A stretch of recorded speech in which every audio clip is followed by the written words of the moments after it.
Bismillah, terima kasih sudah mau menonton video ini. Tapi sebelum kita lanjut, subscribe dulu ya sahabat. Saya tunggu sambil membaca sholawat. Allahumma sholli ala sayyidina Muhammad wa ala alihi wa sahbihi wa sallim. Subscribe.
Kepada pembina upacara, hormat, gerak.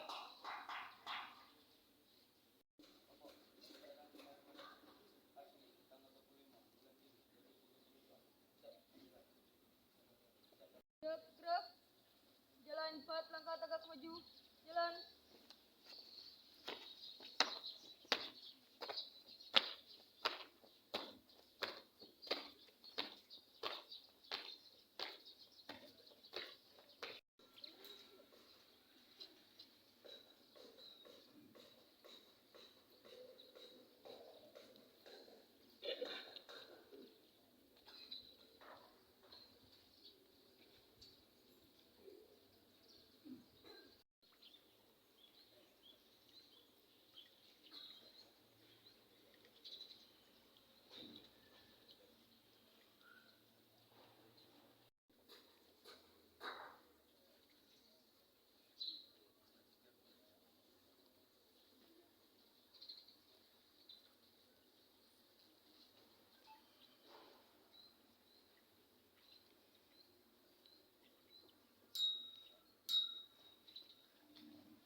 Dasar Negara Republik Indonesia tahun 1945.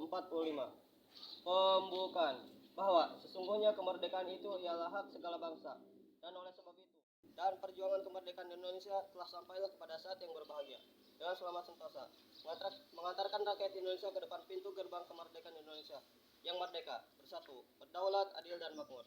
Atas berkat rahmat Allah yang Maha Kuasa dan dengan didorongkan oleh keinginan luhur supaya berkehidupan kebangsaan yang bebas, maka rakyat Indonesia menyatakan dan ini kemerdekaannya. Kemudian daripada itu, untuk membentuk suatu pemerintah negara Indonesia yang melindungi segenap bangsa Indonesia dan seluruh tumpah darah Indonesia dan untuk mewujudkan kesejahteraan umum, mencerdaskan kehidupan bangsa dan ikut melaksanakan ketertiban dunia yang berdasarkan kemerdekaan, perdamaian abadi dan keadilan sosial. Maka disusunlah kemerdekaan kebangsaan Indonesia itu dalam suatu undang-undang dasar negara Indonesia yang terbentuk dalam suatu susunan negara Republik Indonesia yang berkedaulatan rakyat dengan berdasarkan kepada ketuhanan yang Maha Esa, kemanusiaan yang adil dan beradab, persatuan Indonesia, dan kerakyatan yang dipimpin oleh hikmat kebijaksanaan dalam permusyawaratan perwakilan, serta mewujudkan suatu keadilan sosial bagi seluruh rakyat Indonesia. Pancasila. Satu. Ketuhanan yang Maha Esa. Dua. Kemanusiaan yang adil dan beradab. Tiga. Persatuan Indonesia. Empat. Kerakyatan yang dipimpin oleh hikmat kebijaksanaan dalam permusyawaratan perwakilan. Lima. Keadilan sosial bagi seluruh rakyat Indonesia.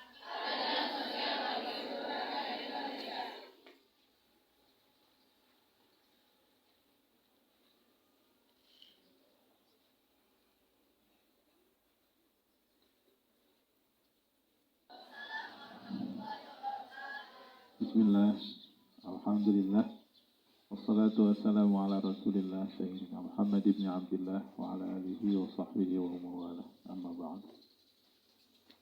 Puji syukur kehadirat Allah subhanahu wa ta'ala. Salawat beserta salam semoga selalu tercurah kepada baginda kita Muhammad sallallahu alaihi wasallam.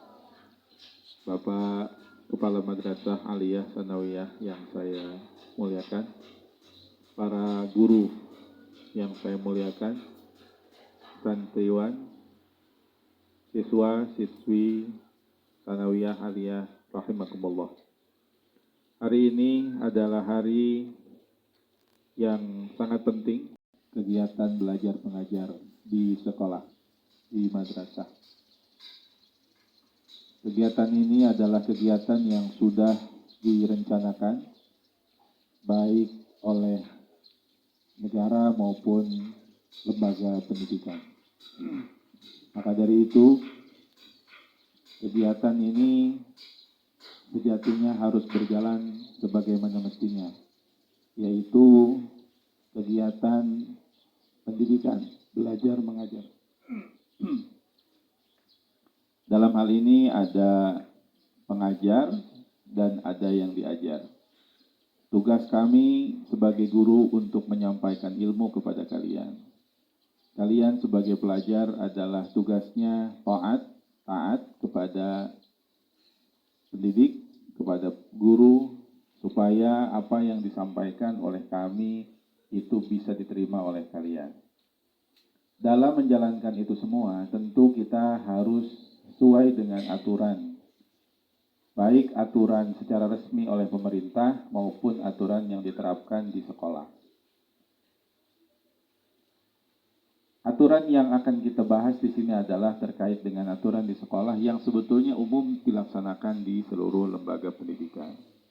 Tentu sekolah, dalam hal ini Madrasah Sanawiyah dan Aliyah, mempunyai tata tertib.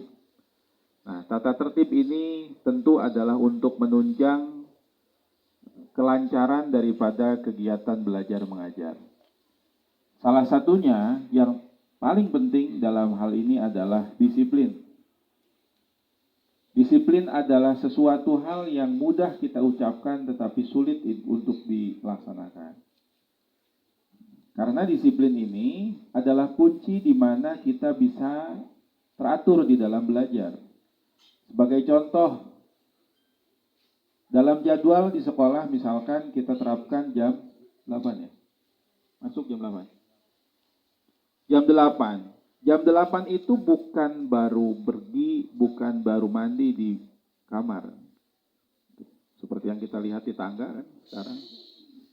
Baru saya sampaikan. Jam 8 itu bukan baru turun dari tangga. Bukan baru mandi. Tapi jam 8 teng adalah memulainya kegiatan belajar di sekolah.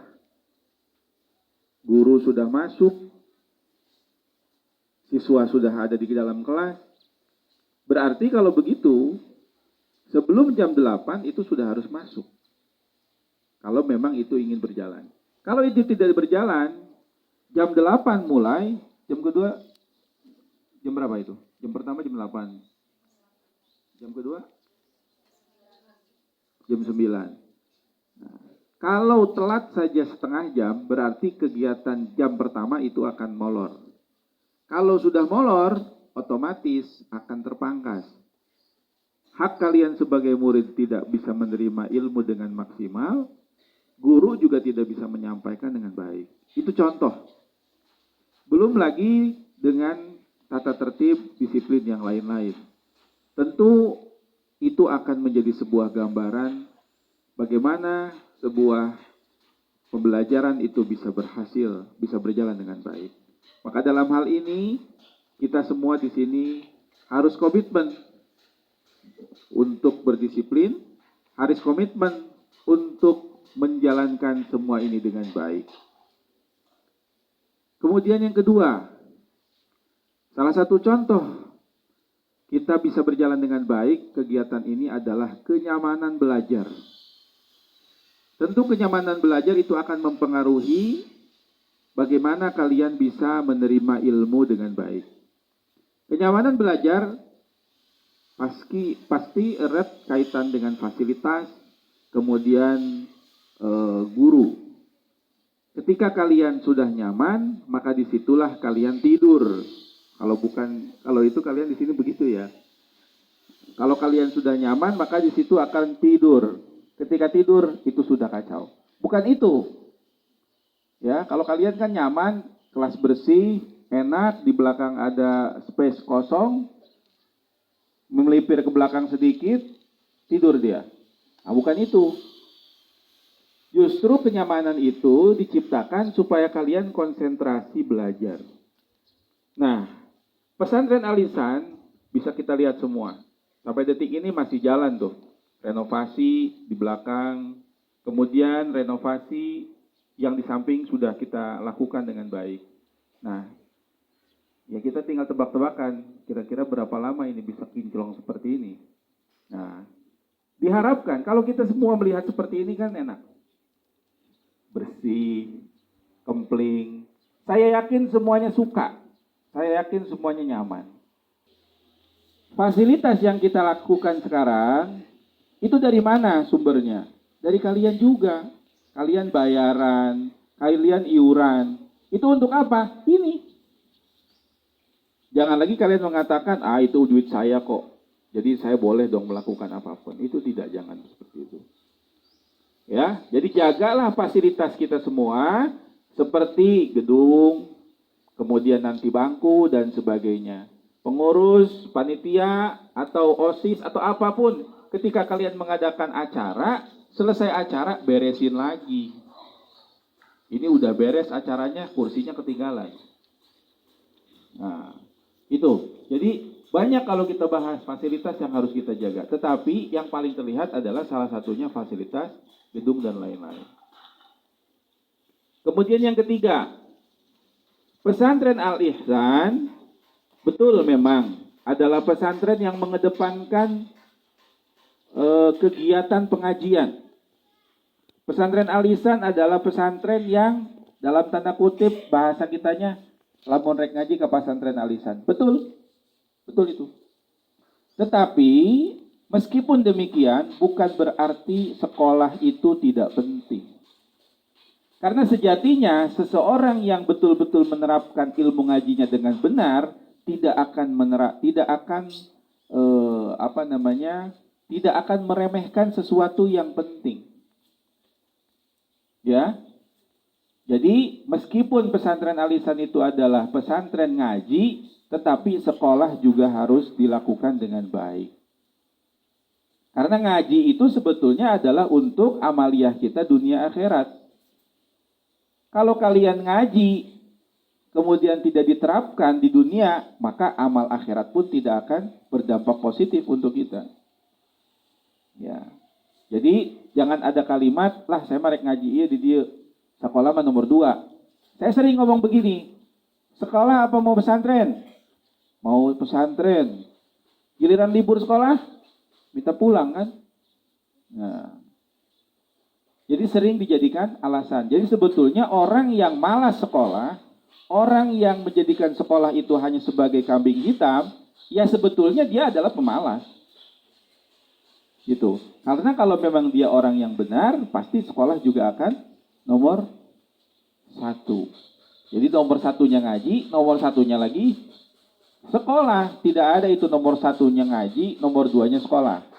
Jadi nomor 1-nya ngaji, nomor 1 yang kedua adalah sekolah. Jadi lakukan sekolah itu dengan baik, sekolah dengan benar, perlakukan gurunya pun dengan benar.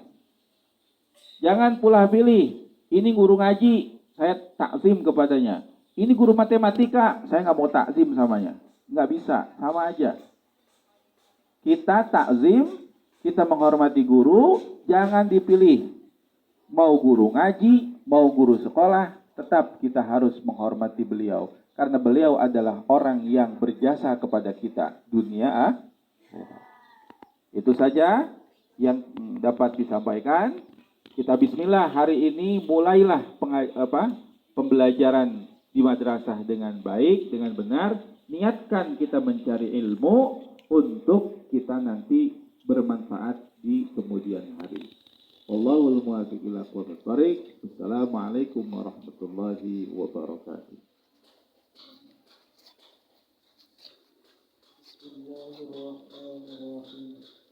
Ya Allah, ya Tuhan yang Maha Pengampun, kami sadar begitu banyak dosa dan kesalahan yang telah kami lakukan. Jika Engkau tidak sudi mengampuni, kepada siapa kami harus memohon ampun? Oleh karena itu, ya Allah, ampuni segala dosa dari kesalahan kami, dosa dari kesalahan orang tua kami, dosa dan kesalahan para pemimpin kami, dan tetapkanlah hati kami untuk selalu berada di atas jalan-Mu yang benar. Ya Allah, Tuhan yang Maha Mendengar, kabulkanlah doa dan permohonan kami. Rabbana atina fid dunya hasanah wa fil akhirati hasanah wa qina adzabannar. Wassallallahu ala sayyidina Muhammadin wa ala alihi wa sahbihi ajma'in. Walhamdulillahi rabbil alamin.